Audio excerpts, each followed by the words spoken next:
Friends, welcome back to my channel Bhavani ఇంటి విలువలు. ఎండలు ఎక్కువగా ఉన్నాయి కదా, సమ్మర్లో ఏ కర్రీతో తిన్నా మనకి రైసు అమ్మ వేడిగా ఉంది అంటాం కదా. ఇలా పెరుగు రైస్ చేసుకొని తినండి, టేస్ట్ మాత్రం చాలా బాగుంటుందండి. వైట్ రైస్లోకైనా, బగార్ రైస్లోకైనా, బిర్యానీలోకైనా తినొచ్చండి. 2 కప్పుల వరకు పెరుగుని వేసేసుకోవాలి. పెరుగు పుల్లగా ఉందా తీయగా ఉందా అనేది ఒకసారి చూసుకోవాలి. పెరుగు గడ్డలుగా ఉన్నప్పుడు గరిటెతో ఇలా మంచిగా కలిపేసుకోవాలి. గడ్డలు లేకుండా మంచిగా రెడీ అవుతుంది.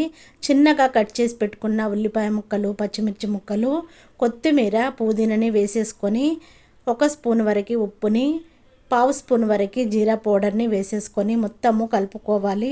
పెరుగు రైస్ చాలా టేస్ట్గా ఉంటుందండి జీరా పౌడర్ వేయడం వల్ల. బగార్ రైస్లోకైనా, బిర్యానీలోకైనా ఇలా చేసుకొని తినండి, టేస్ట్ చాలా బాగుంటుంది.